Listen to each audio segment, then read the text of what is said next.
What is the secret to unlocking your full potential?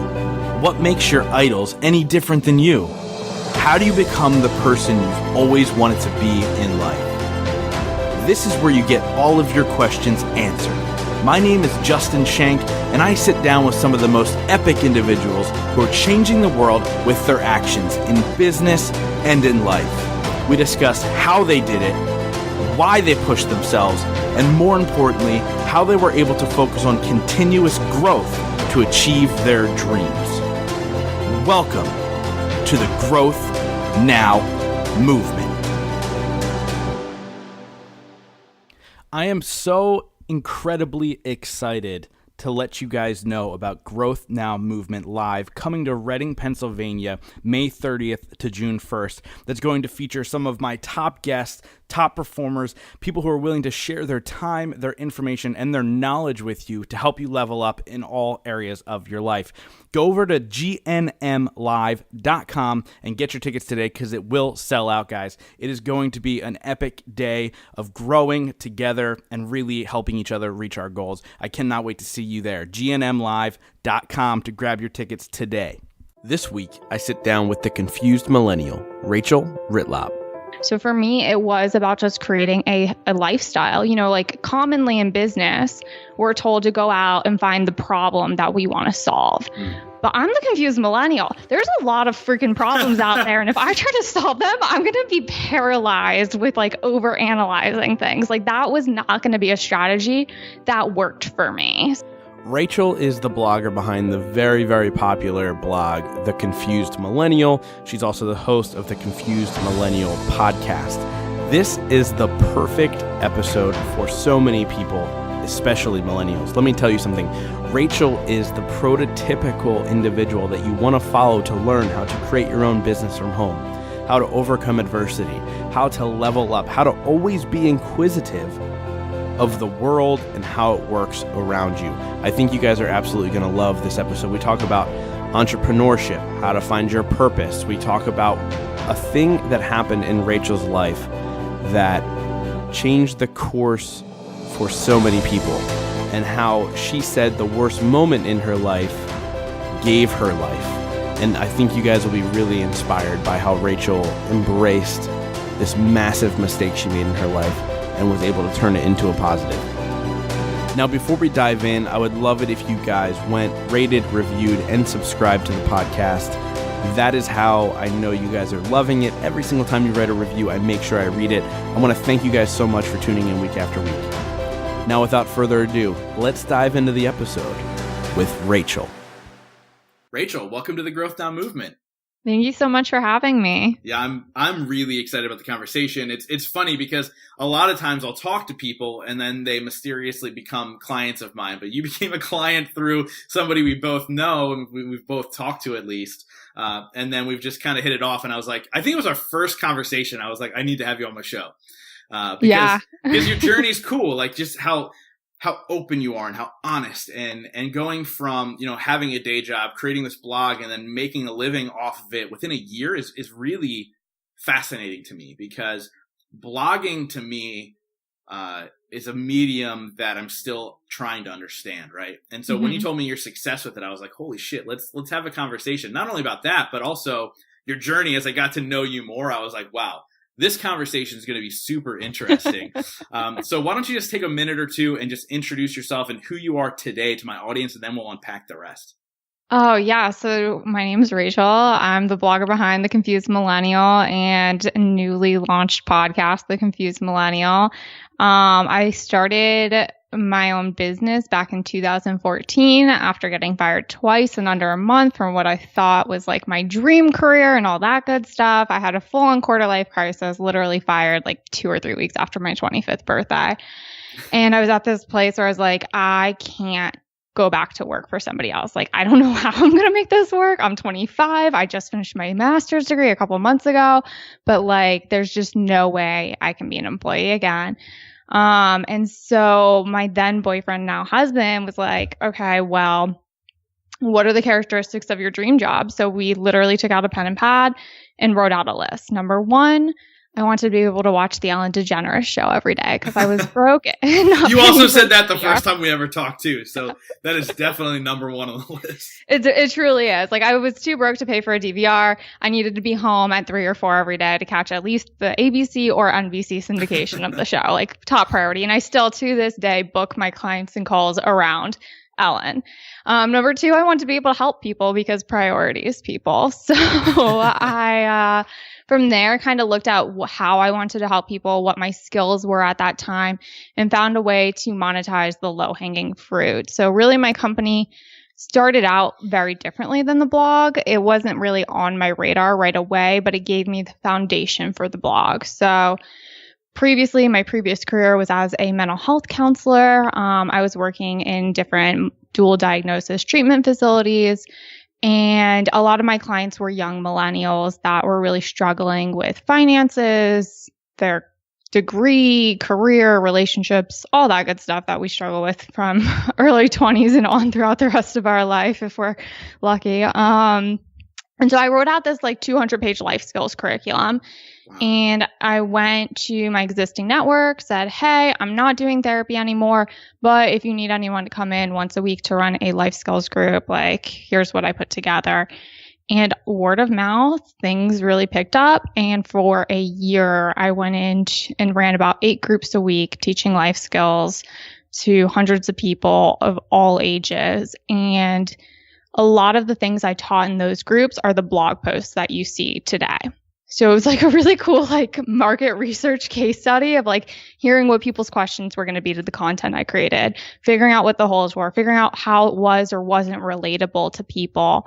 And long story short, I was like, okay, I can't keep driving all over town. This isn't really a scalable business model because I'd have to clone me to get other people to expand the business to go into other treatment centers or facilities and workshops, stuff like this. So I decided to do what most people do if they want to get into the digital space and become an online career and business coach. It's everybody, right? Everybody. So I hired my coach and we started doing that whole thing and I built the whole website, RachelRitlop.com. And very quickly into that whole process, I realized once again, I was building somebody else's dream. And before I had even finished all 10 sessions with my coach, I was hysterically crying one morning to my husband. We had just gotten back from LA and I was like 8:00 in the morning, hysterical on the couch. I'm just another confused millennial that has no idea what I'm doing with my life. And it was like a lightning bolt hit me, like not a light bulb. It was a full on lightning bolt. I grab my laptop, I type in the domain, see it's available, buy it. And 48 hours later, I had designed a logo, published a website, published 4 blog posts. And the rest was kind of like history. So I've been doing the Confused Millennial since March 2016. Wow. So, I mean, a little over 2 years, right? Yeah. Which is crazy. But like what I like, first of all, there's so much to unpack there. Like there's a lot, right? And so I want to start with the idea that you sat down and you said, what's the perfect life? And you started to list things that were personal. Like what made you personally happy? Right. Mm-hmm. And then you thought about how do I build a career around that. Right. So like that immediately is the reason you need to be the voice of the confused millennial, because that is a millennial, right? The idea of like, I just want to be fucking happy with whatever I'm doing. So let me figure that part out first. And then I'm going to put everything else around that. Like was that just natural for you, or was it like, nope, this is it. Like, I don't care about anything else. I don't care about the money. I don't care about whatever else that you come, like, I'm sure there's a level of fame with the blog at this point and stuff like that too. Like you don't care about any of that stuff. But you just wanted to be happy. Is that how it started? I mean, truly, yes. I knew my then boyfriend, now husband, he had his company for 3 years at that point. So I watched the life of an entrepreneur. I knew that that it wasn't a get rich quick scheme. Like you have to put in long hours. I knew very well when I started my company, I gave myself 4 months to pull from my emergency fund, my savings account, in which I had about a year's worth of income in. I said, I'm going to give myself 4 months. If I can't start bringing in an income in 4 months, I'm going to go back to waitressing on the side, because I had waitressed for 7 years. So I knew I wasn't relying on this to pay the bills right away. So for me, it was about just creating a lifestyle. You know, like commonly in business, we're told to go out and find the problem that we want to solve. But I'm the confused millennial. There's a lot of freaking problems out there. And if I try to solve them, I'm going to be paralyzed with like over analyzing things. Like that was not going to be a strategy that worked for me. Yeah. So it was really just about work-life balance and happiness, because I got fired twice in that month, not because I wasn't good at my job. I was actually killing it in my job, but because I was so miserable to work with. That's crazy. Like that's super crazy to me. It's funny. I actually got fired from a job in the past because I was really good at my job. Like I was one of the fastest growing. I worked for a medical sales company, and I was one of the fastest growing companies or offices in the company. We were doing like $2 million a year. When I took it over, they were doing less than $1 million.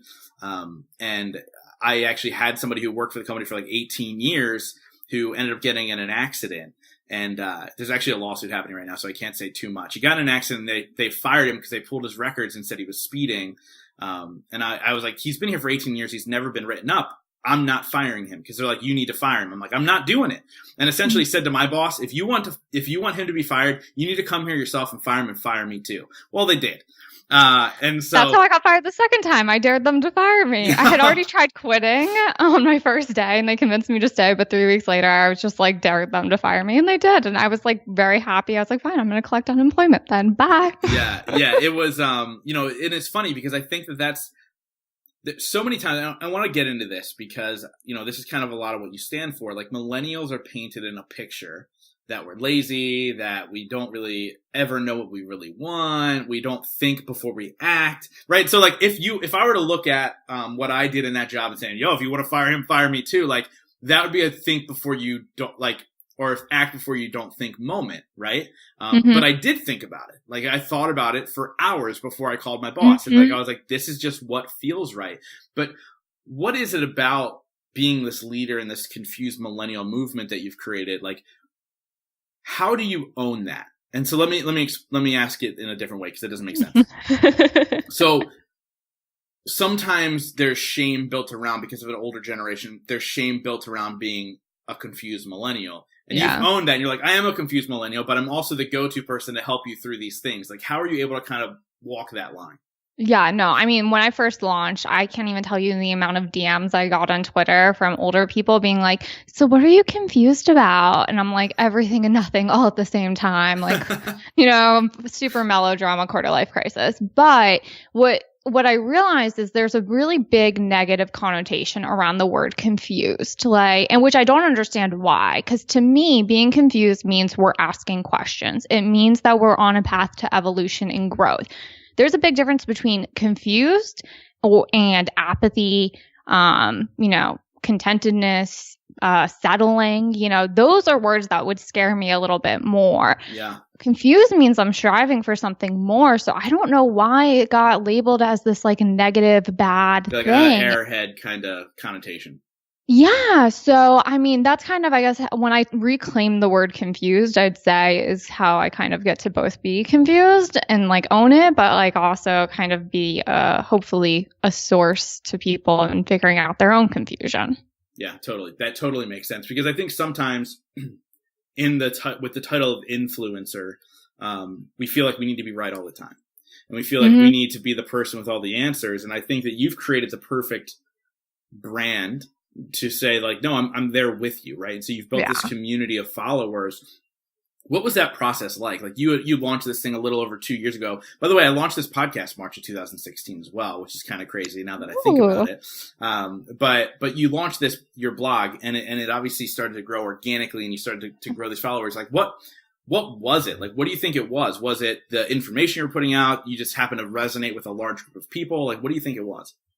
So the first 4 posts were they were written from like a very passionate, angry place. Like I said, I was hysterically crying when I launched. So the first 4 posts I launched with were after a really bad exchange with a quote unquote famous coach that I looked up to at the time. And it was basically like lies and passive aggressiveness, putting others down to lift yourself up, and just kind of like calling out the coaching industry and calling out these public figures that we look up to. So I immediately launched, and I had a little bit of an online following already. I was really into Twitter chats. I mean, it was like 2015 at the time when I was building RachelRitlop.com and my quote unquote coaching presence. And so I had a little bit of an audience there. And when I launched with it, the immediate feedback was, wow, finally something real. Finally, somebody's telling the truth about this stuff instead of just trying to force their coaching stuff on people. And it was funny because after I posted that and I was like, here's the truth about my coaching services. If you spend a lot of time on Google, you can probably figure this all out yourself. But if you just want somebody to bounce this all off of and do it quicker, then you can hire me. And I got a bunch of new clients from doing it that way. And then I had like a blog post that randomly did really well. It brought in like 20,000 page views a month too. So right off the bat, I had these two really cool things happen, which is number one, getting direct feedback from real people. And then number two, getting this validation of this random mini viral post. So I had like numbers and the actual feedback from real humans. And I was like, okay, I can do this. Like this is going to work. So that gave me the gratification to keep going, to keep putting out the content. But then once that post settled down from 20,000 page views, I was right back where most people are, which is 3,000 page views, 4,000 page views, 5,000 page views. And it felt like I was never going to break 10,000 page views a month. I was hitting my head against a wall months 6 through 9. Like, is this it? Is this my plateaued? Am I has been? And I was putting in 16-hour days. Like, it's not, blogging is definitely not just, oh, I'm going to write a blog post and put it up. It is a lot of promotion. It's a lot of revising. It's putting together photos. Because at the end of the day, people say it all the time, blogging is a dying industry. And you have to know how to keep people's attention with the written word. And that comes into formatting, keywords, photography. Like, it's not just dumping your thoughts, your diary onto a page and hitting publish. Yeah. And that, it's funny because, as you were talking and saying all these things of pushing through, 6 to 9 month mark and doing all that stuff, I feel like obviously number one, if we take it from a business standpoint, consistency is key in anything. I mean, I was doing the podcast for a year and a half before more than 100 people clicked play on my episode. You know what I mean? And so I was just really passionate about something and I just kept doing it. And then all of a sudden it caught on, like, oh, there's dedication here. I got my voice a little bit and all those other things. But I think a lot of people in your shoes where you got fired from 2 jobs, I think so often people go, they kind of own that. And they go, I'm a loser. I got fired from 2 jobs. I'm worthless. Nobody wants to hire me. I just got to go back to school and get a different degree. I have to do all these other things. But you are able to kind of rise above that and say, no, like, I want to do this and I'm going to push forward. Like, what sets you apart from the person who kind of sits in that shit and says, oh, this is me. Like, I just get fired from everywhere. It's the same thing that has made the Confused Millennial as successful as it is, which is just staying true to myself. I got fired from my first job, and there's a series of blog posts about me getting fired if anyone's interested in the full stories. But essentially, in a nutshell, my boss was crazy. And every month I was there, somebody either got fired or quit. And so the running joke was we knew who was next on the chopping block. And she had what in therapy is called countertransference issues. So when you see too much of yourself in somebody, and about a couple months before I got fired, she called me into her office after one of my groups and literally cried in my arms about her countertransference issues with me. Wow.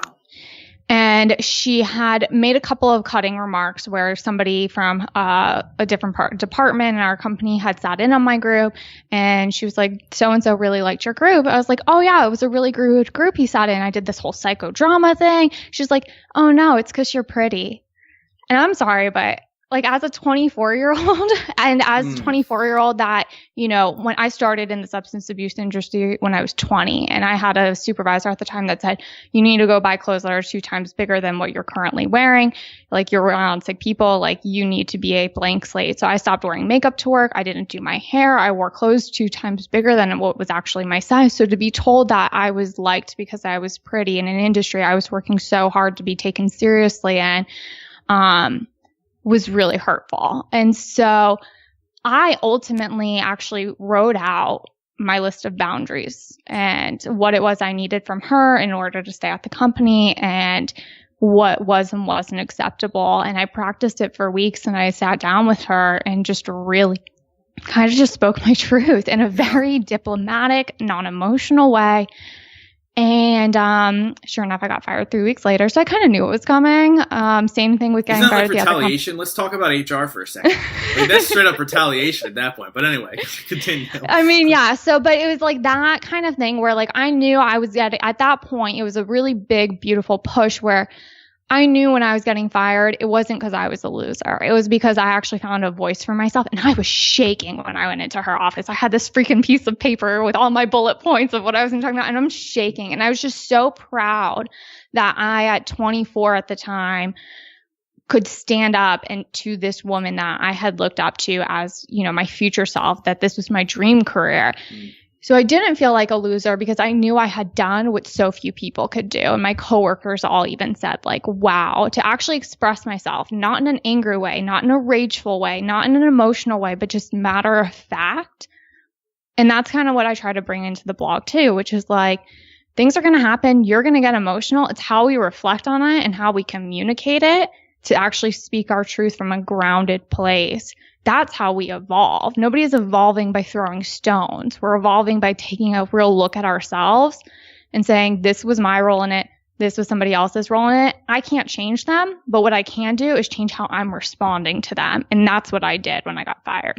Yeah. You know, it's funny because we talked before I hit record, we were talking about, you know, being honest and truthful with everybody, even if it's a little harmful. You just have to find a tactful way to say it, right? We talked about like, you know, a client of mine and somebody else, and we were just talking about these things. And it was one of those things where it was like, I realized in that moment, I was like, I became an entrepreneur so I wouldn't live a stressful life. So I didn't have to answer to somebody else and think I wasn't doing it right by their rules and their regulations. And, you know, when you think of millennial, like, I feel like that is also kind of fit into that box, right? But that's what it is. Like, when you're so open and honest with things, it alleviates stress. Do you feel like that's like a big driver for you, and everything that you do is like, how do I lower these stress levels that are kind of surrounding you? Yeah, I mean, you hit the nail on the head. I'm generally a very stressed out person. Like, that's how I was raised for a lot of my life, to be in my fight or flight response. Like, I'm just now finally at 29 years old getting my nervous system actually fixed, because they did a test on me, and it was like, they're like, your body's responding as if it's being chased by a jaguar. Oh my God. So, yeah. That's crazy. So I've been dealing with a lot of chronic pain for a lot of years, and I'm pregnant right now. And honestly, it's been the biggest blessing, because I probably would have never gotten these tests done to figure out all this stuff. But, I had no idea. Like, I just thought everyone got headaches every day and like all that type of stuff. So yeah, alleviating stress is a big thing. And spending so many years of my life in a dysfunctional family, you just don't know what's a lie, what's the truth, what's reality. Having to learn to trust my own memories, my own thoughts, my own intuition. Like, that was all a big part of it. And learning to speak my truth and being like, you know what, sometimes my truth isn't always right. And I can admit that, and I'll go from there. But like, in this moment, I'm going to claim this as my truth. Those are all really, really big ways. Because I mean, I would get sick to my stomach, like throwing up and stuff, because I was holding in so much. I struggled with an eating disorder from holding in so much. Like, there was just so many different things. And what I realized is none of it, saving somebody's feelings because I don't have the voice to speak my truth, was hurting me more. Yeah. And ultimately hurting them. Because when you're lying to somebody to, you know, even a white lie just to save face, to make somebody not feel as bad, like, you're not helping them in their evolution either. So I don't know. That's my long-winded way of saying, yeah, it did cut stress. No, for sure. And like, let's talk about, you know, I'm a big believer in like the things that happen to us as children, whether it's subconsciously remembered or consciously remembered, shapes who we become. Now, does that mean that has to be who we are? No. I mean, it just kind of, it's that guidebook. If you don't do the work that you need to do, you're going to be that person. Like, because of how I was raised, I couldn't figure out love relationships. I didn't trust anybody. I pushed people away once I got too close.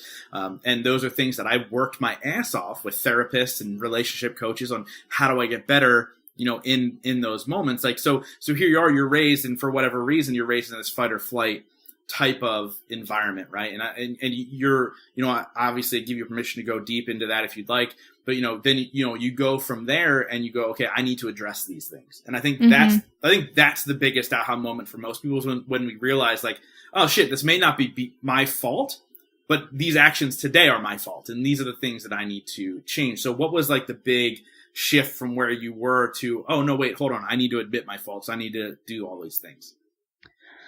Oh gosh. I mean, the big shift, it really, I mean, you know a little bit about my story. When I was in high school, I started to abuse alcohol and just had a really bad relationship with myself. I had already had the eating disorder for years prior, and ultimately everything came to a head senior year when I was drunk driving and hit another car and 2 people died. And, I was a senior in high school. I was getting ready for college. I thought my life, I was a good person, like good things didn't happen to good people, like all those things, all those idealistic things you think in high school. And then all of a sudden I'd done the worst thing imaginable in the humanity, in the human race. I'd taken not 1, but 2 lives. And that shook me and destroyed any perception of reality I had. And it took a long time to kind of bounce back and learn how, not even bounce back because I feel like that doesn't do the situation justice. It took a long time to realize how I had gotten to that point. I had known something was off in me when I was 16, or 15 or 16. I had gone to my mom at the time and said, there's something wrong with me. I'm not like the other kids in school. I need to go to a therapist. Like I had known something wasn't right. I didn't know how to get help. I didn't know how to express what was actually happening. And I think that's why speaking up and saying my truth is so important to me today, because I was self-medicating. I was drinking to not think my thoughts or feel my feelings. Like at the end of the day, if we cut it any other way, that's what it boiled down to. And so my career, when I was 20, really did focus on, I did want to help other people with substance abuse issues, but I also just needed to understand that because at that time, everyone was like, oh, you're not an alcoholic. Like what you did was just an isolated incident. It can happen to anybody, which is true. I mean, I know so many people that drive drunk, and I wasn't, I wasn't like insane. I was over the legal drinking limit, but not insanely over the legal drinking limit. I drunk as much as a lot of people go out and drink. And then get in their cars. And so I realized that this really happened for me to push me down a completely different path, because you want to question who you are and everything you've learned up until that point. Like something like that is going to do it. Yeah. Yeah. So at first I admire you for sharing that, right? It's not easy to, admit the things that we do, that we've done wrong, or the choices that we've made, and for whatever reason, right? And so I admire you and acknowledge you for doing that, because, sometimes when we're able to say the things that we think other people will judge us for, and we're able to kind of open up about that part of our story, I think it just becomes a whole new world for us. And it allows us to help more people. It allows us to impact the right audience, to do all of those things, right? And I think I shared a story with you, when I was 19 years old, I was dating a girl, and I went to dinner with her family, and at this time my dad was in jail. And, all through high school, like my later years of high school, I used to lie about my situation because I didn't want people to know that my dad was in jail and all these other things. And I was out to dinner with this girl that I was dating, and she knew my whole story, but her family didn't, and I didn't know that. And her mom asked me about my dad, like, oh, what about your dad? Do you ever see him? And I responded with, to see my dad, I need visiting hours. And the girl that I was dating at the time grabbed my leg under the table, and immediately I went, well, this relationship's over. Yeah. Right? Just 'cause I could tell by her response. But there's like this overwhelming lifting of off my shoulders of like, I'm going to own this. Because this is my story, and for you to judge me for that is ridiculous, right? Like I'm not a bad person. I'm actually the person that's not even me, right? But there is a section of people that go, oh, your dad was in jail, like, oh, Ooh. Yeah. You know what I mean? There's a massive stigma with prisons and jails, despite the fact that our criminal justice system is completely, my case is obviously different because I was fortunate that there was a lot of outstanding circumstances and I did get an opportunity to do the right thing. But so many people I've met over the years, they're not that fortunate. And it's not a system built on rehabilitation. It's not a system built on redemption. It's a system built on punishment. And it's heartbreaking to see the stigma that comes with it. And I always tell people, don't watch Orange is the New Black as if it's like a drama for your entertainment.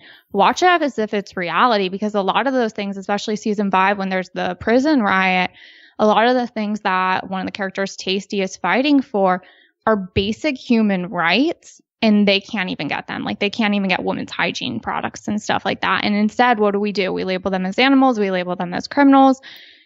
And in reality, they're people that lost their way and need our compassion, and we need to figure out something. And then we go on to judge their extended family, and we go on to shame them.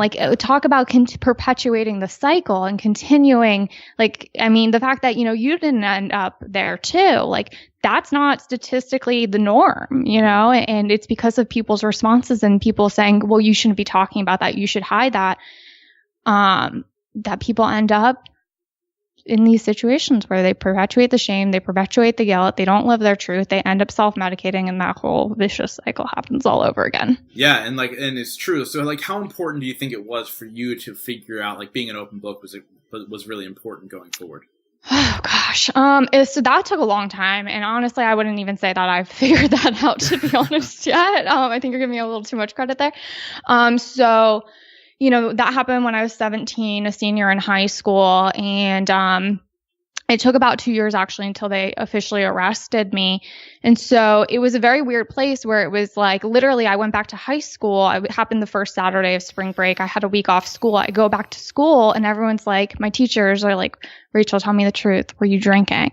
And I had one teacher that, I still see him to this day. He was just a guiding light for me.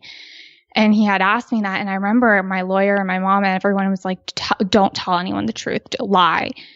And I remember lying to him. It was 10 years later. I was back at my high school, and I was by the way, Mo, I lied to you. I know you probably know by now, but I lied.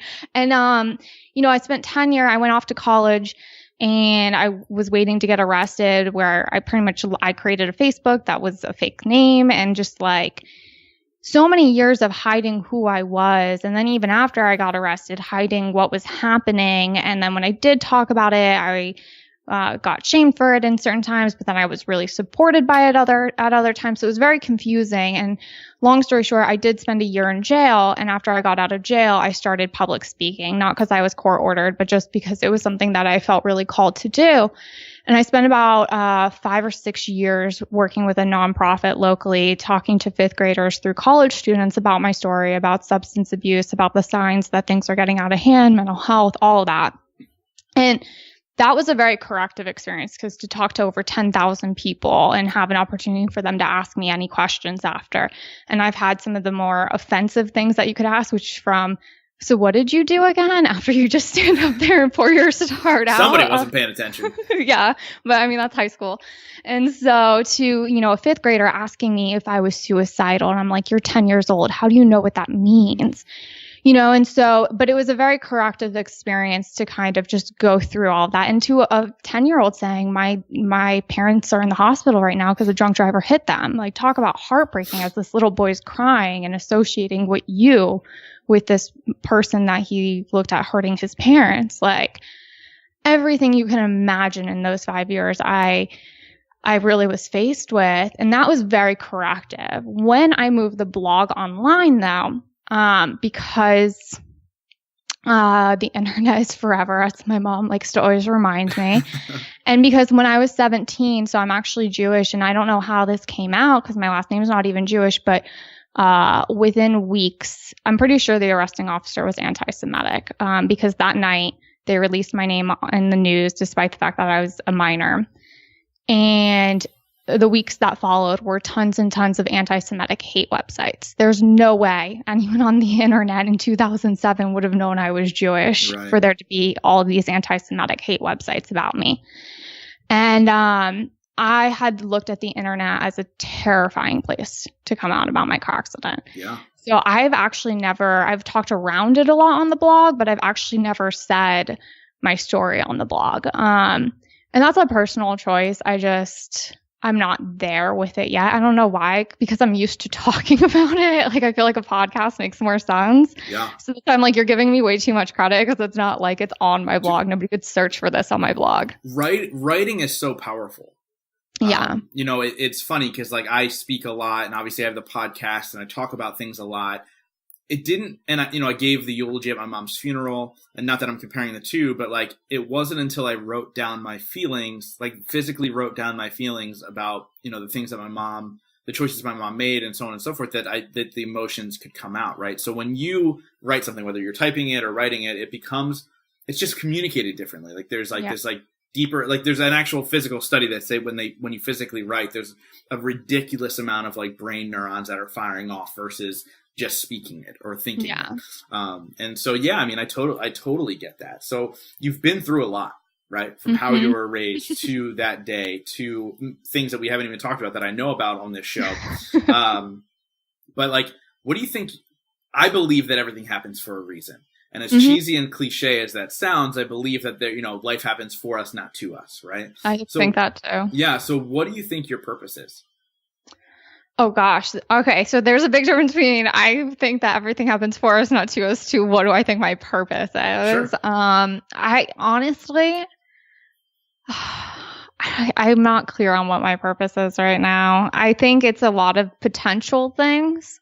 So like, I believed that the car accident saved my life. I do. And that isn't a weird concept. And I've talked to, on my podcast, I have astrologers, psychics, shamans, all these different types of people who have over the years told me like it was a contract that you signed up for when you chose to incarnate in this life, or that this was part of your path, that this was just a past karmic debt that you had with these people from they're actually with you as guardian angels. So I've done a lot of work, and I just needed to kind of mention that. So I try to live my life in a way that they could look down on me, the couple that passed away, and they know they didn't die in vain. Like that's how I filter my decisions in my daily life, the things I do. And that to me, I just needed to kind of say all of that because my purpose for so long, I thought was, to help people in the substance abuse industry. And then I very quickly realized that that's not what my purpose is.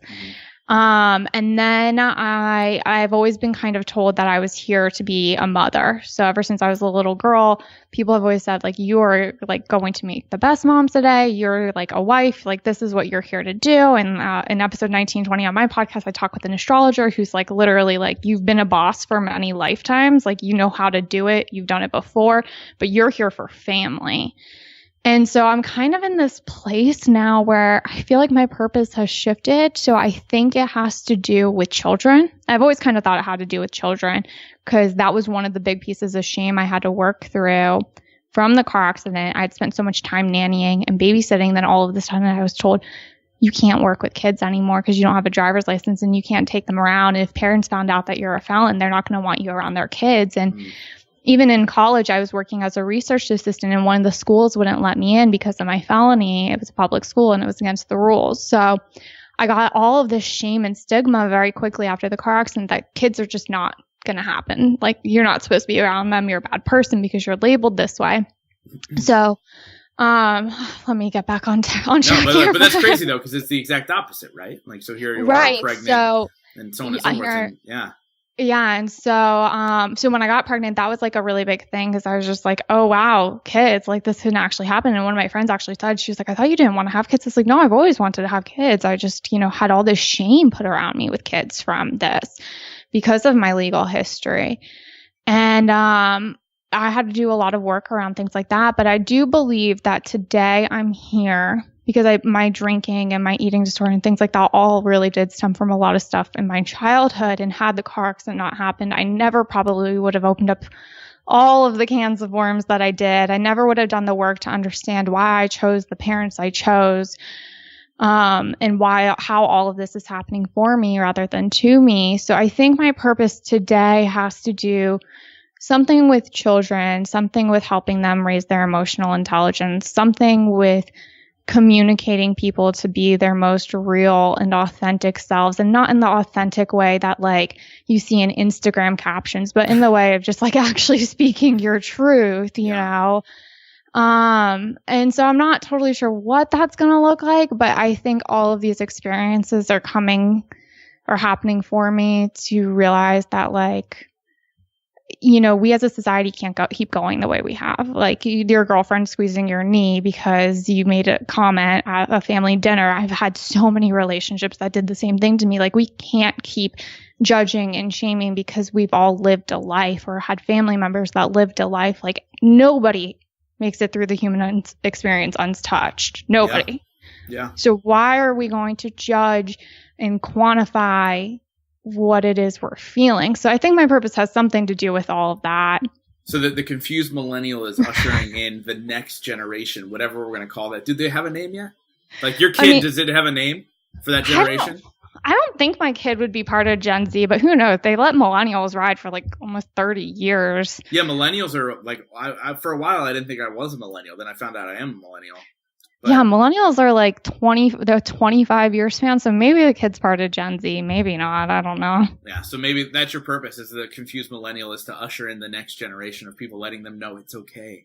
It's okay to be a little bit different. It's okay to think differently. And I think that's super key. By the way, also, if you guys are listening to this story and you heard Rachel say that as a kid, people would say, wow, you'd be a great mom. To say that to a 5, 6, 7-year-old, like, it's kind of weird when you actually think about it. But listen, like, I want you to self-reflect and think about some things people may have said to you when you were a kid. If you're trying to figure out your purpose, like self-reflect, because, I've shared a story once or twice on here about like when I was between like the ages like 12 to 15, like people I barely knew would look at me and go, you're going to change the world one day, aren't you? And it was the most weird, like, it's so weird at such a young age for people to even say that. Like, if I met a 12-year-old now, would I ever think about saying that to them? I don't know. But if I say it, I must mean it, right? Yeah. And now, like, I have this podcast that does well, and I'm working on the live event, which hopefully you'll be there, and all these other things, right? And so, like, yeah, like, there's something to that. Like, the energy was given off when I was that young, and people received it, and they decided to say something back to me. So reflect on that. Yeah, because I mean, as a kid, I constantly wrote short stories, and my biological father, he's European, and he would tell me where he comes from, left-handed people are stupid, and I'm left-handed. So when he would catch me writing these stories, I'd have to sit at the table at 5, 6 years old and rewrite them for hours with my right hand. And my mother is an engineer. I mean, he's an engineer too. So they're both very like, get into math and sciences. Yeah. So it's STEAM now, by the way, not STEM. I just found that the other day. Oh gosh, I can't even keep up. Well, I'm going to have to keep up with this kid on the way, but yeah. She pretty much was like, yeah, writing's a nice hobby, but like you can't really make money doing that. And so for me, it's so funny that my career came full circle back to writing, and I was always a ham. Like I was always like, put me in the middle of a group of people, I'll talk and entertain and I'll do all that. So it's really did come full circle to all of my passions as a kid, and then combined with like these weird things people would tell me as a kid. For sure. That's cool. I think that's so cool. And like, just to think about those things, and, a lot, obviously hindsight's always 20/20 and how we reflect on things. But like, I think when you're listening to something and, if you guys are listening to this podcast, like somebody's telling you to do this, just try to tap in. It might be hard, but just try. And I think it'll open your eyes to a lot of different ideas that you might not have thought of otherwise. The cool part about these podcasts, and the same, like you get to talk to really successful people that interest you, people that intrigue you. And for me, it's been people that are successful and however you define success. So my question for you is, how do you define success? And what are 3 things you do every single day to ensure that success for yourself? Oh, that's a good question. So for me, success is having the flexibility to do what I want in a given day and follow my passions and be able to reach all my financial needs. And that includes needs for investing period, and having a retirement fund and all those things. So it's not just like, oh, I can pay my bills this month. It's that I'm taking care of my future self too. And so how do I do those things every day?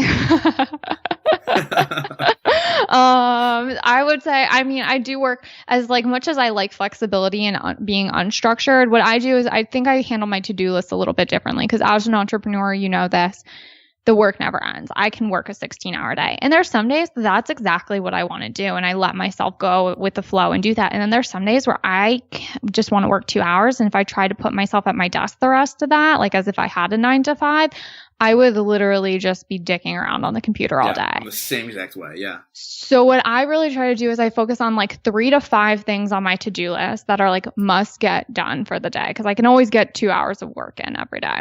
And then I'll have a list of other things. And if I get to those, because I feel like that's where I need to be putting my time, then that's what I do. And if I don't get to those, because I feel like I need to get to the beach that day, I feel like I need to go work out, I feel like I need to just lay down and watch TV, I let myself do that. Like constantly checking in with myself to make sure I'm doing what I need to do. And then a regular spirituality practice of meditation.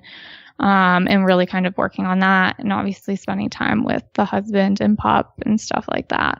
I love that. And soon to be kid. I mean, we're still a number of months away. Yeah. Did you find out if it's a boy or girl? I did. I haven't exciting. Announced it yet. Though. No, I don't expect you to. Like, we don't need this to be a thing of like announcing a ton of stuff. But that's exciting. So, I'm excited for you guys and what is next for you, obviously. So I wrap up all these episodes in the same way, and that's by doing 5 rapid fire questions. But before we get there, how do people get a hold of you? Where do they read your blog? Where do they listen to your show? All that fun stuff. What's the goods? The Confused Millennial, theconfusedmillennial.com, The Confused Millennial Podcast, The Confused Millennial on Instagram, Rachel at The Confused Millennial if you want to email me. Just The Confused Millennial. And awesome. Millennial has 2 N's. A lot of people misspell it. I actually, until you were my client, like I've always misspelled it. That's legit. Like I always misspelled that word. I own the domain, so if you do The Confused Millennial with 1 N, it will take you to my website, but it's not going to get you anywhere else because I owned both domains, realizing that was a problem. That's amazing. And then, by the way, guys, like the content is phenomenal. The shows are great. I was on the show. I highly recommend checking that one out. But she does bring in these shamans and these psychics and all these when you listen to the show, you're like, oh my God, like if you don't believe, you'll listen to these episodes and you'll believe afterwards just how real it is and how open. And there's episodes where she has her husband on the show and their banter is hilarious. So make sure you guys go click subscribe on her show. It's phenomenal. Definitely check it out. So now we're going to get into 5 rapid fire questions. Some are fun, some are serious. I ask you this, answer within 1 word or at the most 1 sentence. Are you ready? No, but okay. So the first one's a 2-parter. What's your favorite and your least favorite word? Onomatopoeia is coming to my mind, even though I don't even know what that word means or what to say. It's coming as a favorite right now, even though I never say it. And least favorite is moist. Yeah, moist is a terrible It's a word. terrible word. It is really, really bad. And this is a weird question to ask you because we just talked about you being in jail, but if you were on death row, what would be your last meal?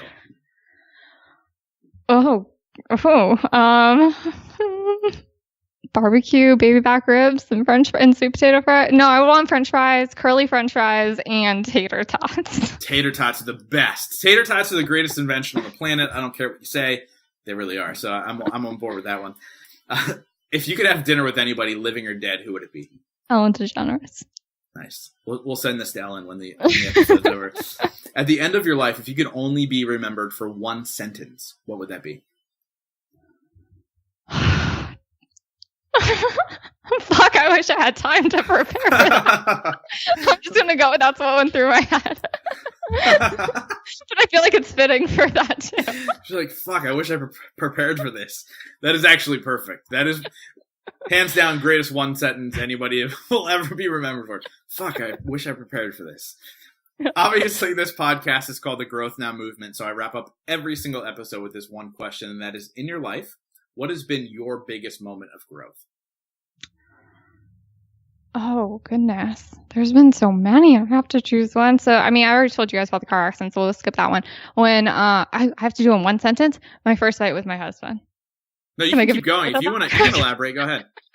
Okay, so my first fight with my husband was like one of those moments, because up until that point, like I was so used to, very similar to you, where like relationships, it would get to a head, they'd be okay with my past, but then something would happen and they weren't so okay with it. Right. And so I remember my husband and I, it was pretty early on into us dating. I had told him about my car accident. He was like, okay, and like didn't care. And then we were like months later walking on the beach. We got into a fight about something. And I did that thing that a lot of women do, where they try to turn the fight around onto the man, and like, oh, you're upset with me, but you did X, Y, and Z, and now I'm going to make you feel like you caused all of this type of thing. And I'm sure listeners probably know what I'm talking about. And he was like, no, you're not going to put this back on me. Like, I get what you're saying. That's fine. Like, we can address that. But like, if that's how you're feeling, then you should have been honest and spoke up. But this is about what I'm saying to you right now. And we got into this big fight because I'm super stubborn. And I was just like, can you believe this? Like, my games aren't working. What is this? And I stormed off, and I'm sitting on this chair on the beach, and he comes over to me, and in my head, I'm like, we're going to break up. We're going to break up. We're going to break up. He's like, no. Like, we're going to talk about what it is I need, what it is you need, what happened, where the communication broke down, and like how we move forward from here. Which was like the most mind-blowing thing in the world to me, because I'm like, we're definitely breaking up. Like, I'm passive aggressive and crazy, and he like wants to talk about his feelings. What is happening? But it really like it set up the foundation for our relationship, and just being, I always tell people to be what's the word I'm looking for? Something honest, like rigorously honest, like just honest. Yeah. And it was something I had was starting to practice in my life after the car accident, was a lot of honesty. But that was a big push to show me that you can be honest and it can still be safe, which I hadn't had up to that point. And so that was a big turning point in my evolution. That's huge. Yeah, that's awesome. Well, Rachel, thank you so much for coming on the show, sharing your story so vulnerably and open. And I'm sure we'll have many more chats in the future about all this stuff. And I'm sure you'll be on the show again. By the way, there's only been 2 or 3 times that I've said that at the end of an episode where I'm like, I'm sure I'll have you on the show again. So that's a good thing. It means conversation was great. I know it'll resonate with my audience. And just thank you so much for your time. Thank you so much for having me. Absolutely. Talk soon. Thank you guys so much for being a part of the Growth Now movement. This is how you can really help me out. If you guys enjoyed this episode, please share it out on Facebook, Instagram, Twitter, all that fun stuff. And let's grow this movement to epic heights. And it's all going to be because of you guys. Thank you so much, and we'll see you next week.